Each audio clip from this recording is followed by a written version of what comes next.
Hey, what's up, guys? Welcome back to another Tactical Baby Gear podcast. In this episode, Alex and I sit down with the one and only Jordan Jones, aka Relentless Momma. We talk about fishing, we talk about fitness, we talk about twins, and I struggle to find some big words. Sit back, relax, and enjoy the show.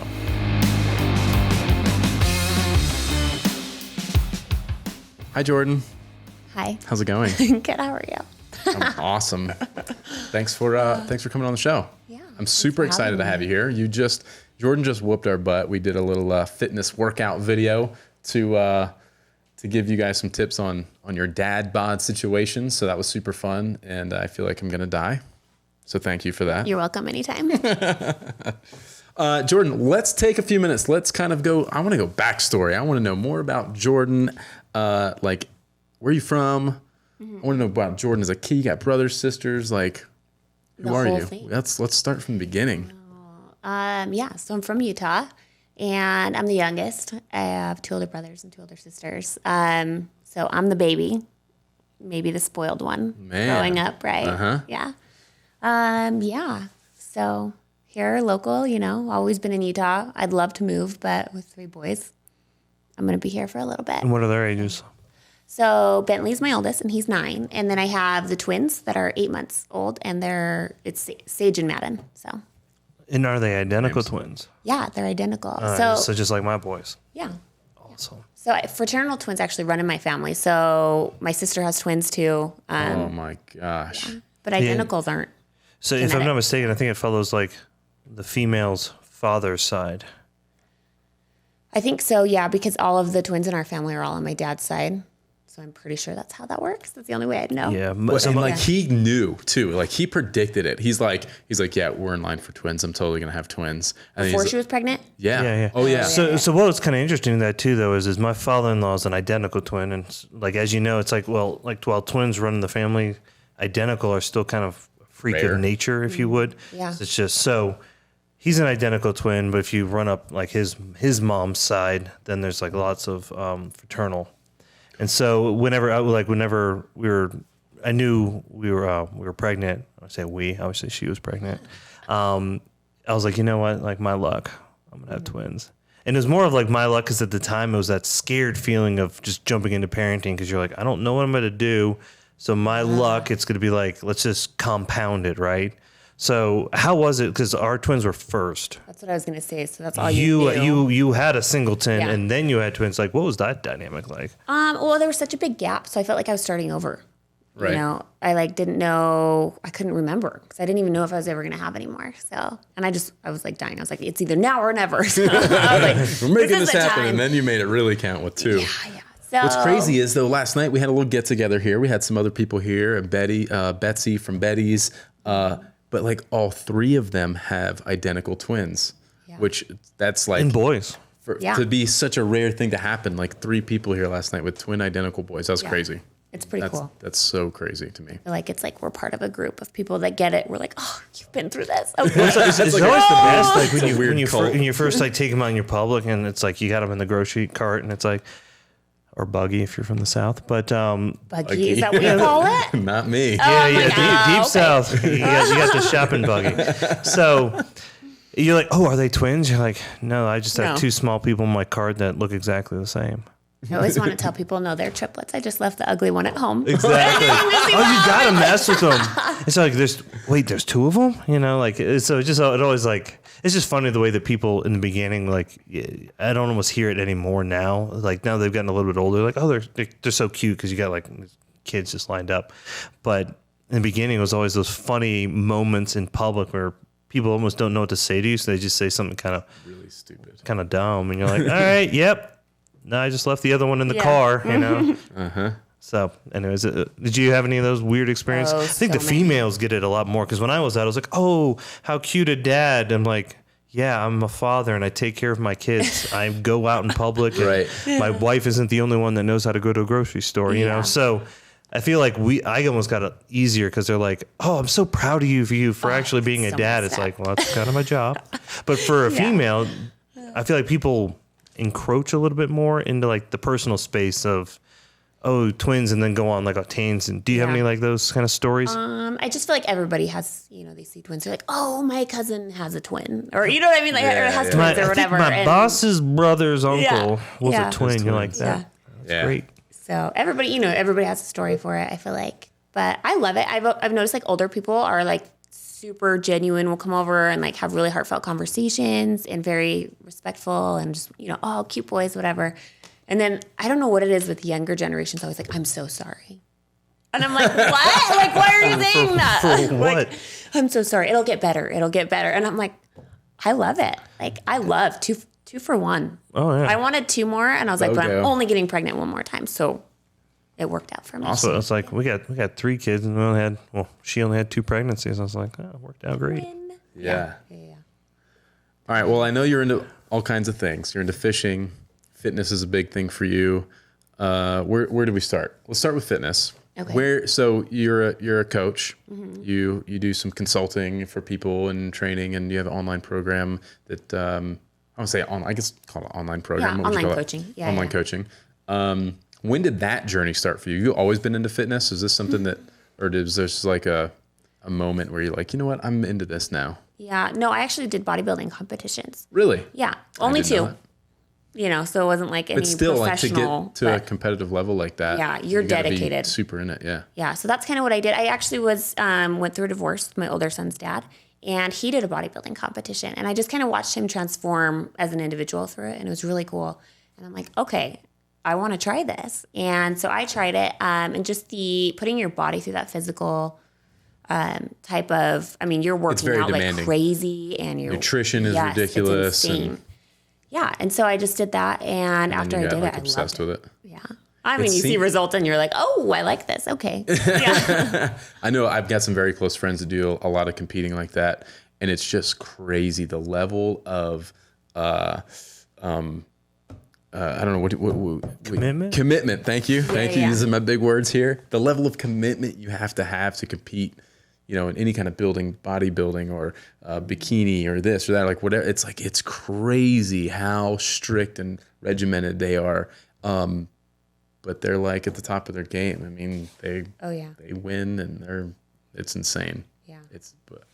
I can't wrap my head around it, and it just seems so crazy to me, but I completely understand it. Yeah. How you could like obsess over that or get so into it that you just like, it's like a life-changing thing, and then that's what all you do now. Yeah. It's wild. You learn everything. I feel like you learn, oh, this is how I should be eating. This is what I, need it, how I work out, and this is what my results are. Which is kind of where I started helping other people and training other people. But as far as like if I would do another bodybuilding competition, I don't think I would, because during that time you're spending wherever, 12, 16 weeks of your whole life doing that. And I feel like that's everything. And so I don't know if I could do that again. It's hard with the 3 kids and school and all these things with them, and trying to live your life and work and do it all, Yeah. So you're super busy in that regard. You seem to do a lot between that, and you do a lot of influencer work, especially for us. And I don't know how many other people you work with, but interesting. So the coaching stuff. Let's talk about some fitness for a little while, because that's what we were just doing, and I think that these guys will get a lot out of that. Yeah. Some of the stuff that we talked about, you guys, in this video, I'll give you a preface. We did 3 of the like key tips of getting your dad bod in check, and that was nutrition is number 1, most important thing. Like you could not even exercise as much, but if you got your nutrition in order, that alone would help. Oh yeah. Right. So then adding movement to that, actually exercising, will just progress your I need another big word here. Your results. You'll get your results. A big word here.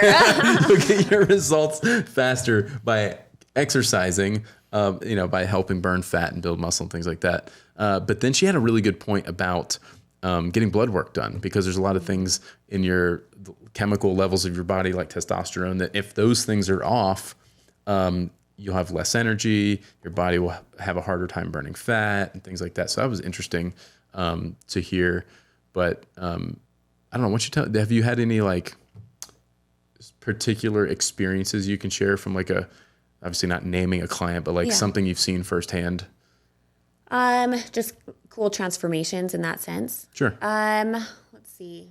I think my favorite ones have always been the people that come to me that have never done anything with a trainer before. They're totally new, maybe a little scared of it.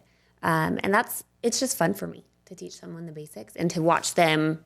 I mean, especially if you're really heavy or overweight, you start moving and you start eating right, and oh my gosh, the results just start to happen really fast for you. And when you start seeing those results, it's motivating to keep going, which is cool. Yeah, so that's been really cool. I worked with a guy that came in really heavy set, and he, couldn't even stand on one leg to balance and lift the other one to, or put his other foot to his toes, and it was just a struggle. It's just really starting, and just every time he came in, it was a little bit better, just balance, even just small things, and that was really cool.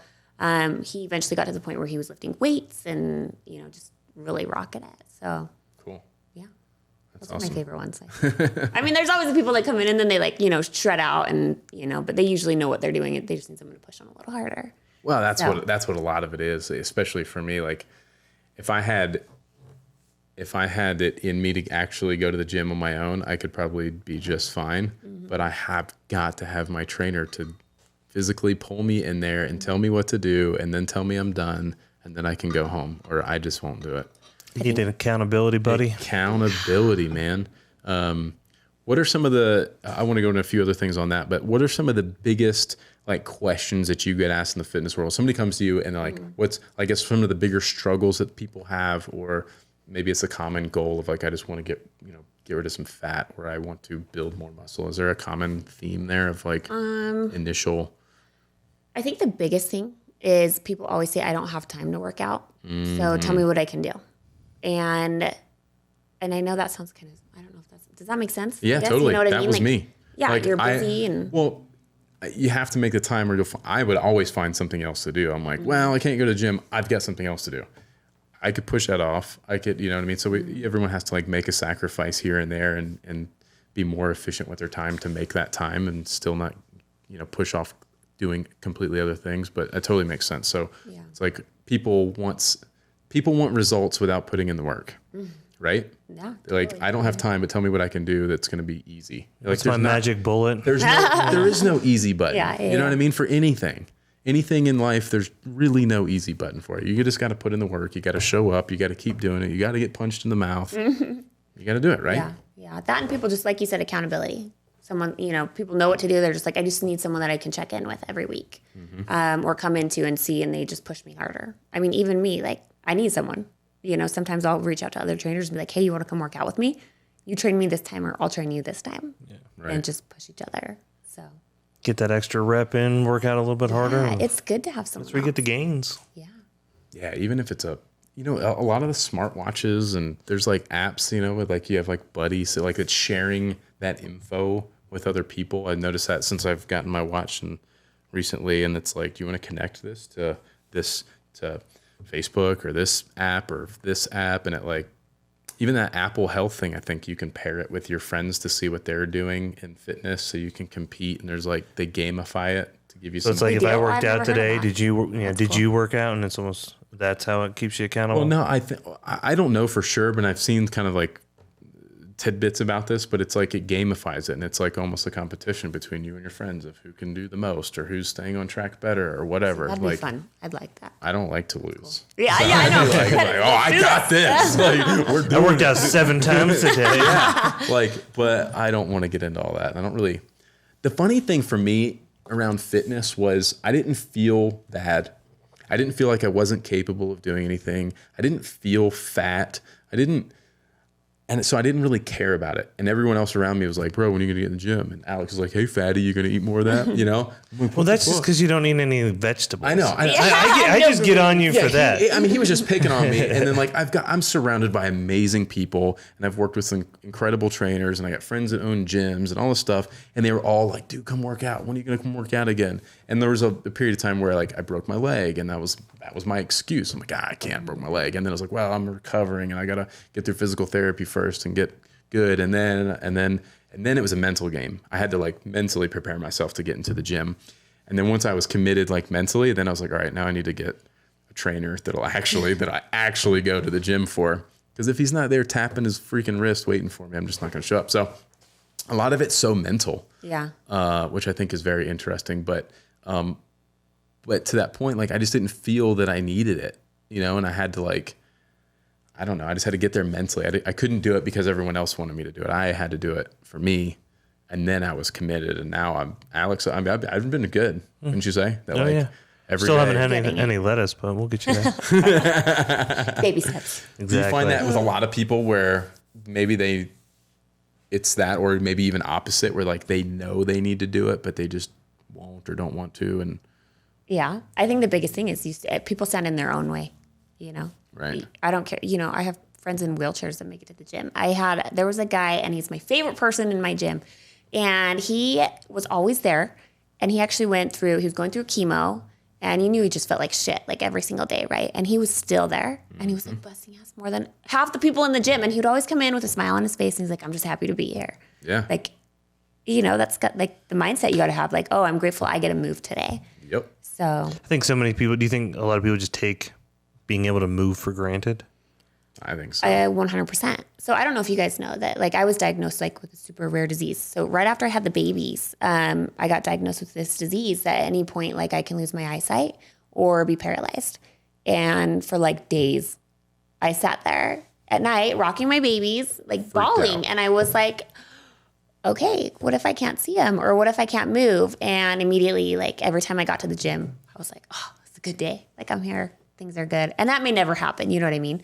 But you face something like that, and I think it makes you really appreciate the ability to when get somebody in there tells you have a diagnosis or something like that, the reality is that could happen to any of us tomorrow. Yeah, any of us could totally go out there and get hit by a car or whatever the case and not be able to move or get paralyzed or get killed or whatever. So you take a lot of things for granted. We had a guest on the podcast that has had a lot of bad things happen to him. And he's like the most positive. He's got everything in the world he could complain about if he wanted to and use it as an excuse for why he's not doing this or why.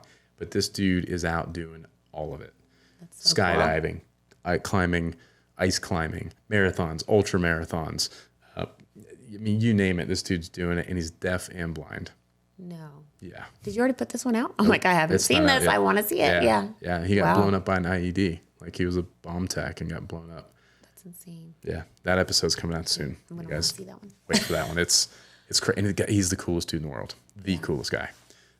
But yeah, it's perspective, you know, like when you have that, like, holy crap, I could lose my eyesight or be paralyzed tomorrow. All of a sudden, every day, like, matters and counts, and like, it's hard to be upset about something so small when you're like, well, that's really not that big of a deal because I could be blind tomorrow. Yeah. You know? Yeah, so totally. that's crazy. Super crazy. So that's the fitness world for you, huh? Yeah. So you do the online coaching stuff. Where can these guys find online coaching? So they can email me or just find me on Instagram. But usually emailing me is the best way to get a hold of me. Everything I do is customized. So, you know, I work with you. We talk once a week, kind of update your plan as you go. I do your nutrition and then all their fitness plans. Cool. You know, because everybody's different. You can't do a cookie cutter plan. No, yeah, that's the thing. Yeah, I mean, there's some things that are like thematics that work for everybody. That's like eat the right stuff and, you know, that kind of stuff. But yeah, you eventually have to tailor it to an individual for sure. Yeah. What's your email address for that? relentlessmomma@gmail.com. Cool. Moving on from that. I just yeah, for sure. I got to help you out. Fishing is another big passion of yours. Where did that come from? Fishing's my big one. So I've been fishing since I was little. My dad was out, like, would always take us, you know, camping. We grew up like out in the sand dunes out here, and I don't know if you guys are familiar with that, but just camping and fishing. And that's, you know, just kind of what we grew up doing. But actually, I got into fly fishing. Maybe 5 years ago, if I can remember the time right. And a guy took me out on a date fly fishing, and we didn't catch any fish, but we were just in the river and waiting, and it was just amazing. And I was like, afterwards, I'm going to do this. And he started laughing at me, and he was like, no, you're not. I was like, you just lit my fire. So right after it, I went and bought all the gear and just started going, you know, and YouTubing and figuring out how to do it. And it's just addicting, like being out there, being in the river. You know, a lot of people are like, that just sounds so boring to me. Like, I just, you know, I hate fishing. I can't sit there and just fish. And the thing about fly fishing is you're always moving. You're always like reading the water, reading the bugs. And it's a lot of fun. So, Interesting. Yeah, sorry. I'm like, I can go on about that. Oh, go. Your eyes got like starry there as you were talking about. Like I'm in the stream, and I like my favorite. your mind just started going. It's like, It does, yeah, It's like sorry. do you have like you had to be thinking of a special spot when you were saying that. Not well, just anywhere really. But yeah, I go hit like Provo River here is amazing. It's just close, and with the boys, like I can drive up there and be there in 30 minutes. And Right. So that's a family thing for you guys, right? I mean, you can take the kids and yeah, teaching your older son to fish and stuff. Yeah. He loves it. oh yeah, between me and then his dad fishes too, and they do a lot of like conventional fishing, and then he fly fishes with me. That's So- your big thing, is fly fishing. Yeah, that's all I do. So Gangster. There's not a lot of women in that, I feel like, right? yeah, there's starting to be more. Is there? Yeah, I think that and the thing I come across the most is like guys will be like, oh, my wife, she doesn't want to fly fish. And you talk to her and she's like, no, I want to do it. I just don't want him to teach me. So, I get it. think, I think a lot of women are like that about shooting guns too. yeah. They'd rather have another woman teach them to shoot a gun than their husband or somebody's going to get frustrated or whatever. Yeah. Even if it's just another guy to teach, but like Yeah. the dynamic changes a lot. Travis knows because he's done a lot of instruction, but For shooting. yeah, for shooting. But that's really interesting. That's funny that they want to, but they're like, no, I just don't want you to teach me. Yeah. Well, and oftentimes women are better at it than men because they're a little more patient. So with fly fishing, you're like having to, get the fly out there, and it's all about presentation and landing this fly soft on the water. And guys just want to get out there and muscle it, this like cast, and women are just there like, okay, tell me what to do. Okay, all right. And then they do it, So They're it's like pretty that. interesting. It's shooting's like that too. Because guys are so competitive. They're like, I'm going to be awesome, and I'm going to shoot right down the middle, and I'm going to be cool about it, and I'm going to shoot super fast. But like women take their time, they're patient, they like follow the directions, step 1, step 2, and they're good. Like a lot of times they're really good. You can talk. He's over there quiet, like They focus on what you tell them, Yeah. and that's just all they're worried about. They only care about the technique. They don't care Yeah. about hitting bullseyes and being awesome. Right. Yeah. It's so much getting easier. that down first. Yeah. It's so much easier to get a female to shoot well first than anybody else. Yeah. Every time. Guys just want to go out there and look cool. Yeah. Go with that. You're like, I don't know it. Yeah. Not That's me. just the reality of it. Oh, that's funny. No, I got sidetracked. Do you do much shooting? I do a little bit. I need to do more. I haven't been out for a Yeah. bit. But need some lessons. Do you do long range? Yeah. Okay, see, that's what I want to get better at. Oh yeah. Yeah, I think it'd be cool. She's gonna be a sniping.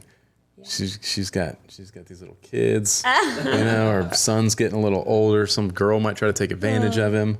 That's what I'm terrified of. Dangerous. Let's talk about mom life here for a Yeah. few minutes. Jeez. Your son and my daughter are very similar in age, so let's keep your son away from my daughter. Yeah. Okay. All right. No, but it's crazy as my daughter gets older and the things that just happen. And, it's like when they're babies, everything's pretty cool. And you just kind of move through these different stages of life. And you're like, okay, you kind of roll with the punches. You're like, okay, now we're moving from a crib to a bed, and you deal with these sort of things. But then as they get into grade school and they start picking things up from other kids, or they're going to their friend's house and all these, and you're like, oh God, how do I deal with this now? How do I And explain this one? You cannot prepare yourself for this. I had this discussion with Dakota Meyer and we were talking about how he was like, I'm going to overtrain for war. I'm going to prepare for this. I'm going to be ready for when it happens and all this stuff. And you can't do that with parenting. You cannot prepare yourself for some of the things that are going to happen. Have you found that to be true? I feel that all the time, and I'm just like, you just can't be ready for some of these things. Yeah. Have you had those similar experiences sure. where you're like, Yeah. no? Yeah. Well, he's a lot like me. And so in some ways it's He really looks great. just like you. Thanks. You think that until you see his dad, and then you're like, no, he doesn't look like you. Really? Yeah, they look totally identical. But he's just a lot like me. He's just super sweet. Has this really sweet personality, but at the same time, oh my gosh, the sass level. I'm like, so. It's crazy. What grade is he in now? 4th grade? Yeah. So what's happening in 4th grade? Yeah, what kind of things what's going on in school in 4th grade? Math getting a little, Well, he I'm doesn't afraid of tell me 4th much. grade. He doesn't tell you. No, I'll be like, hey, Bob, how was school? It was good. What'd you do? Played tag. I'm like, what'd you learn? Nothing. And then someone else will ask him, like my mom and dad, so, grandma and grandpa, and he's like, oh, we did this and that. I'm like, what?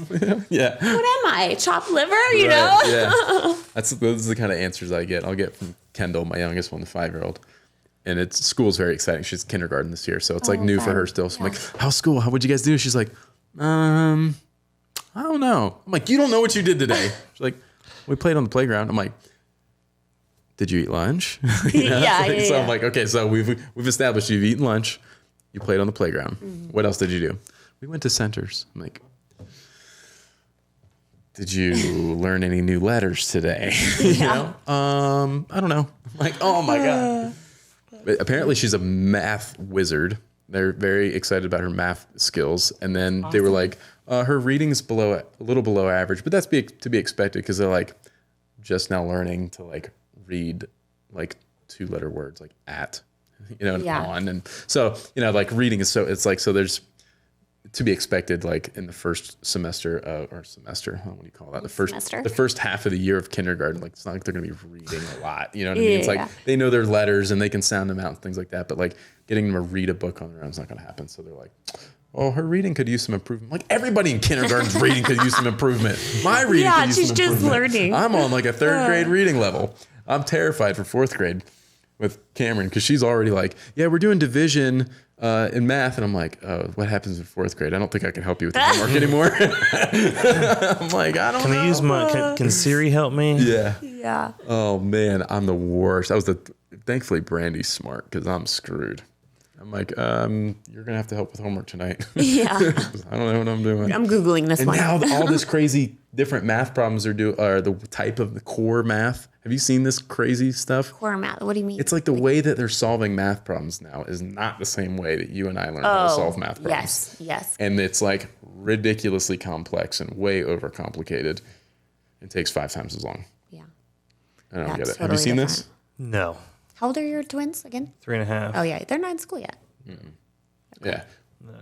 It's crazy. It's like you take a simple math problem that's like 25 times 5, and you're like, all right, well, we'll solve the 5 times 5, and we'll carry this. And then it's like, you're like, okay, 125. But this core math, they're like, okay, there's 5 groups of this, plus that, minus this. And it's like this long, drawn out, I'm like, what is happening here? This is not rocket science. That's the way they're doing it now. I'm like, I definitely can't help you because I don't know how they're teaching you to do that. Yeah. How are the schools here for you? Like, good. So I actually had him in a private school and then a charter school, and now in a public school. He was at one for a while, but the public school's been pretty good because now he has friends in the neighborhood. And I feel like that's the biggest thing. Mm-hmm. At least, they're going to learn the same stuff everywhere. The private school was amazing. But I feel like the friendships and them having like groups and kids in the neighborhood and kind of especially he's going to be in middle school soon. I just want him to have like that group of buddies. And then I want him to be able to come to our house and play. And, I don't know. I want to keep an eye on him. So I'm like, whatever you guys want to do, come to our house. Yeah, we'll throw parties, Halloween parties, whatever. I'm the same way. There's a lot of, never mind. You have girls, yeah. Well, not even that. It's just like other people, I just don't trust them. Yeah. There's a lot of people I don't trust, and weird things happen and get said, and I'm like, but anyways, that's dealing with life as your kids grow up, and I think the biggest thing there is like when they go somewhere, like you have to instill in them to make the right decision, like learning, teaching them right from wrong, or what's a good decision or a bad decision. If those bad decisions have consequences, and teaching them things like that and instilling that in your kids. Which can be a struggle at times because you don't know the right time to teach them about something until it comes up. And you're like, all right, so that's not good. You don't say that, or you don't do that, or it's like, oh, geez. Yeah. It's crazy. Do you have a certain discipline style? So that's actually interesting you say that, because I feel like with my older son, I like babied him a lot in the sense of like, I'm mom, that's like how I don't know. My mom was that way. She was always, really caring, and you get hurt, she takes care of you, that's what mom does. But I feel like, and I maybe was a little pretty lenient. I'm that lenient parent for sure.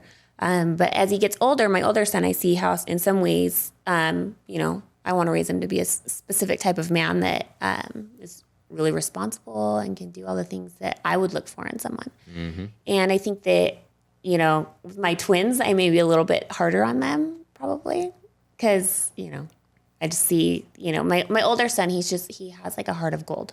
He would do anything for anybody.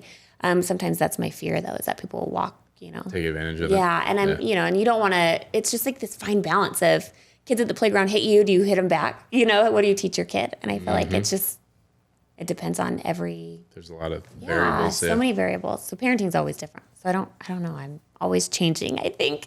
Yeah. As Well, far there's as nothing wrong with discipline, that. you know? I think it's learning from like the past of like, all right, well, maybe that wasn't the best idea, or maybe I need to be a little harder on the kids and not be so soft with them, or, you know, whatever. Yeah. And at what age do you do it? That's what I'm struggling with right now. You know, just trying to find that balance of they do something wrong and they can talk back to me and they know what I'm saying. They have attention span that's all 4 seconds. So it's like, you know, you did that. That's wrong. Like, what's the proper punishment or consequence for the action? Because a lot of people just say, well, you know, don't do that. That's like, all right. So what are the warnings? You know, we kind of go through a 3-step process. And it's like, I'll tell you no. Okay, and now I'm gonna try to get their much more attention. Be like, if you do that again, you know, time out or whatever. We do 3 minutes in like a closet, shut the door, like 3 minutes. I tell Alexa, set timer, and like they just sit there. And sometimes they get it, sometimes they bang, but it's always that like.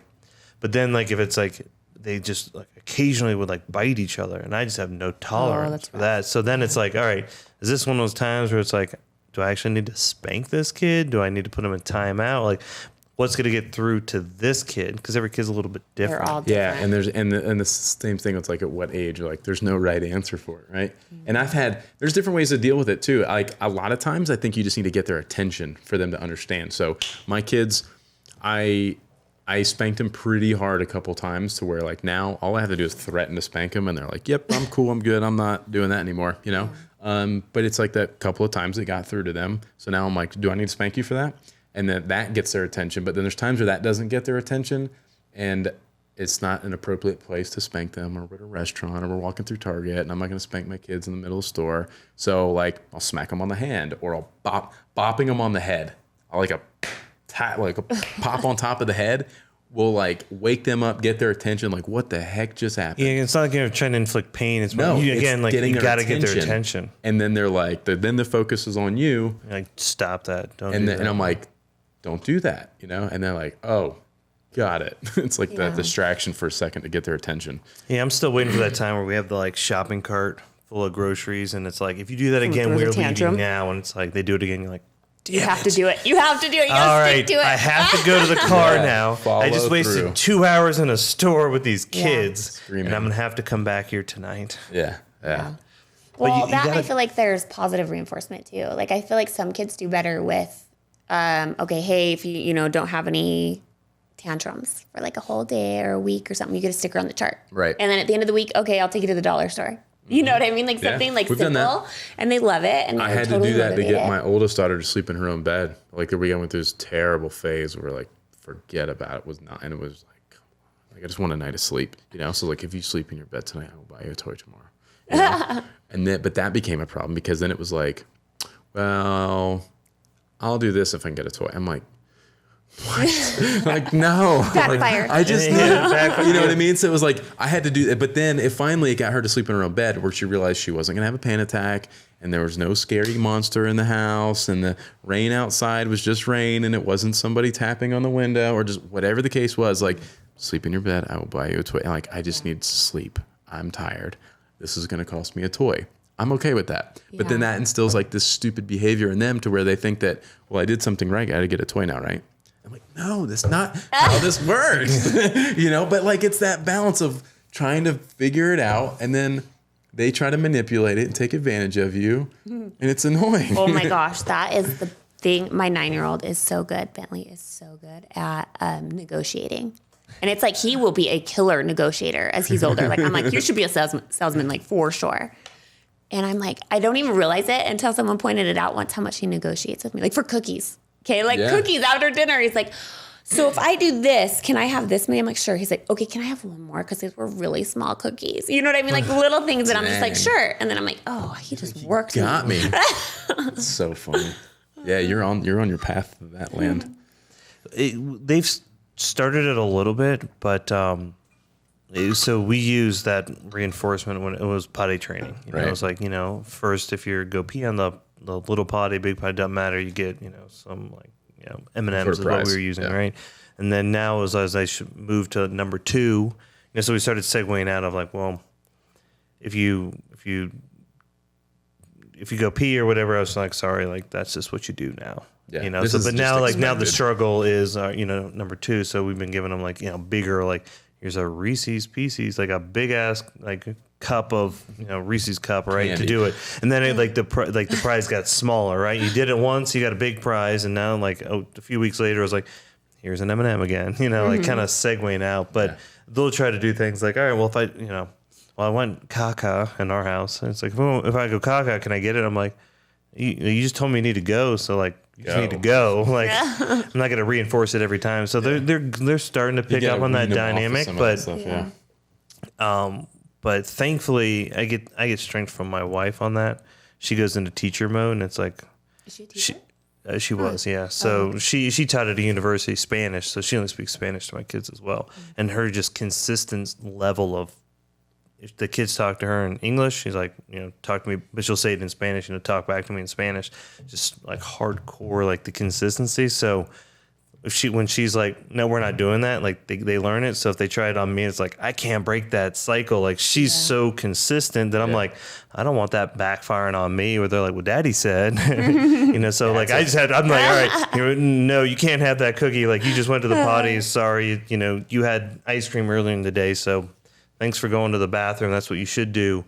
Time to go to bed. You don't get another cookie. So like, I have to lean on that on her. I gotta just be my like, kids manipulate that all the time. They'll be like, can we, do this, whatever.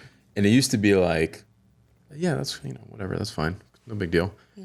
And then Brandy would like come out and be like, hey, what do the kids do? I'm like, I just told them they couldn't do that. I'm like, whoops, So now they've done it both ways where I'm like, no, you were not doing that, And then it's like, Mom, can we? And then she's like, yeah, whatever, Yeah. And then wait, I just told them but now it's like, I don't know, what'd your mom say?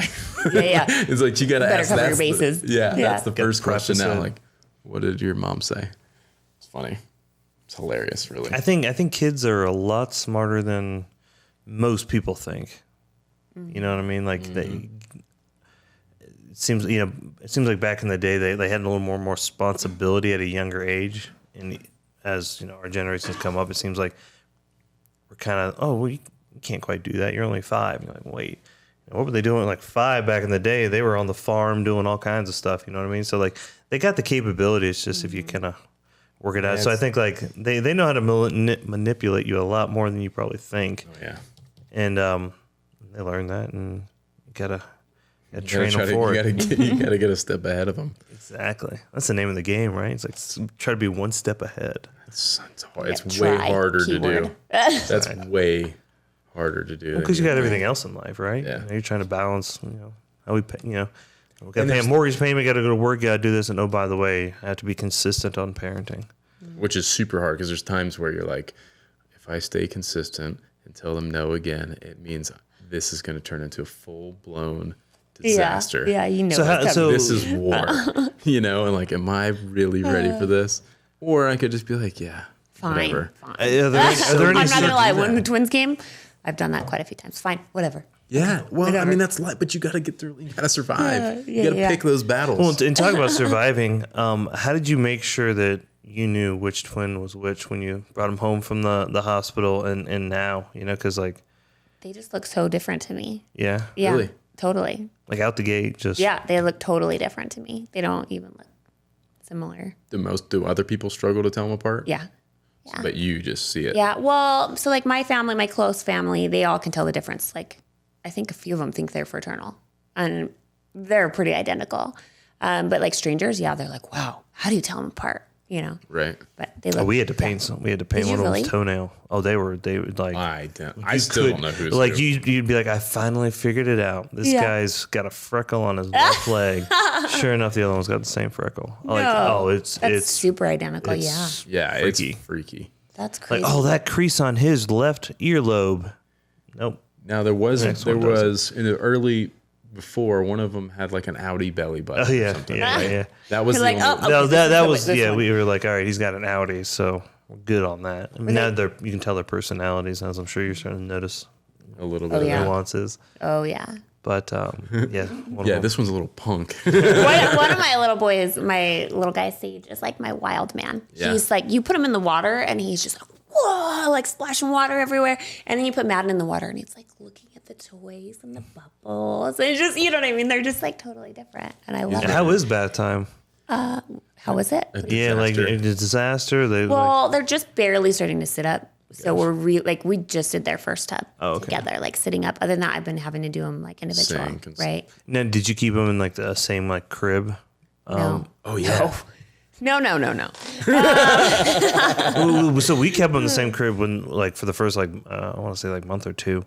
Yeah, we kind of did that. We Yeah, just had a little swaddled. divider in between it. Like they were in the same like playpen and just a little divider. Gotcha. But I'm like a deep sleeper, so I didn't want any risk of them like somehow moving on to like one another, right? Well, ours did. We'd wake up, but their heads would be Oh touching. yeah, always. Yeah, always it's like move they like together. the heads were like magnets. They like because they were in the the womb, just like yeah, pressing up against each together. other. It was like forces of like, and then they're swaddled. So I'm still trying to figure out how that worked because like you're not really, they're not like Wiggles. like they kind of. I mean, they got the wiggles right, but there's not a lot of movement. 3 weeks old, but somehow their heads would find their way to each other. I And love the waking up, twin it bond. was, it was pretty incredible, but. And I was just curious. I if, hope to not experience that one. Sorry. Twin bond. You know what? Twins are so fun. People are like, oh, that sounds like so much work. And it is. But like, and I don't know how your guys were, but mine are just like the happiest little dudes like They seem pretty ever. cool. They're so And your mellow. oldest son, I like just from Instagram and stuff. I see him. He seems super nice and like very well behaved. He is. He's very, very sweet. And all of my boys are just mellow, like across the board. Like people can't believe. Like I'll take them to the gym daycare and they're just like, what? Like they never are. they like all they on never Benadryl? cry. What's I'm your- like, they're what's just your happy. secret? Yeah. So I lucked out.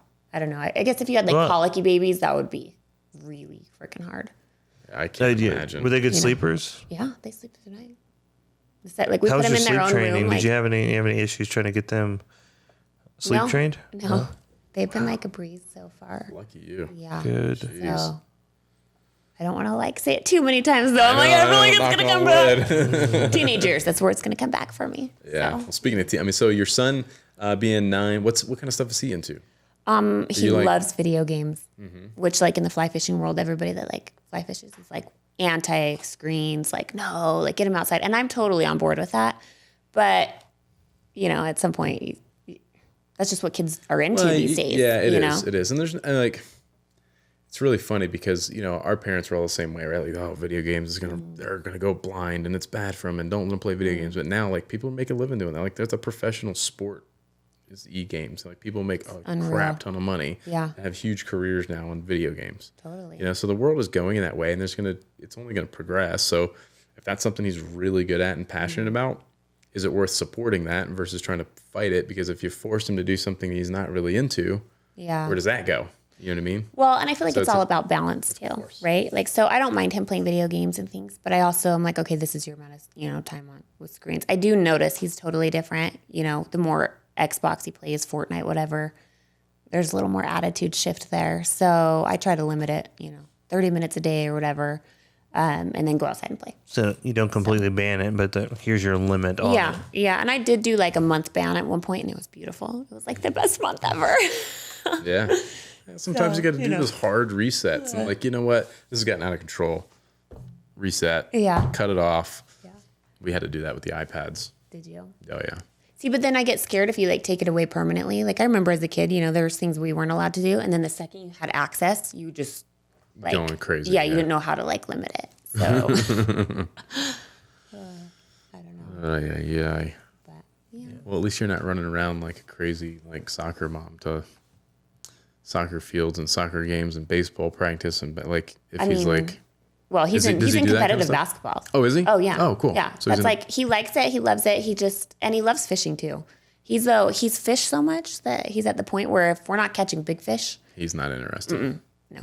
So he's like, how big are the fish? Well, Listen, what am I guys going to come catch? down to Hilton Head. We'll take you fishing with Chip, and we'll go catch some great whites. That would be amazing. Yeah. And then he would never want to fish again because it got the biggest. That is so Yeah. real. All right, done. Oh my gosh, you don't even know. We're probably going to Alaska next year, and he is like so pumped on it. He's like, okay, we're going this month, right? I'm like, no, because he just wants to go sooner in the year to like get there. And I'm like, we'll probably go in the fall. It's a little better fishing. And I showed him the fish we'd catch, and he's just like so stoked on it. That's He's like, are awesome. we 100% going? I'm like, not until the tickets are bought. So he's into basketball, huh? Yeah. Like really, he's good at basketball. He's really good. He just it just depends on the day if he, wants to play or not, I guess. Right? He's either all in or he's all out.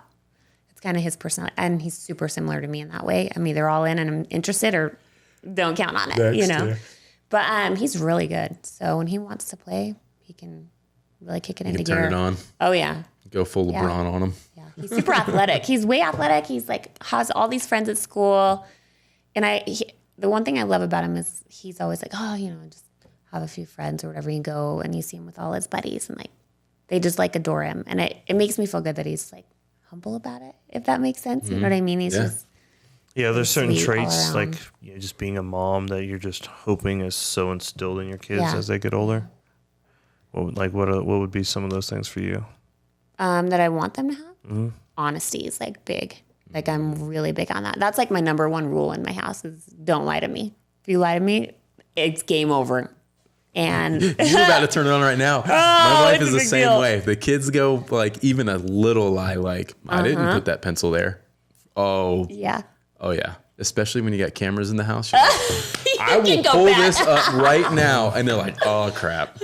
It's funny, and then it's like, yeah, that's a big thing in our house Yeah. too, and as it should be. I think anywhere like that should be like number one. Honesty. What's another one for you?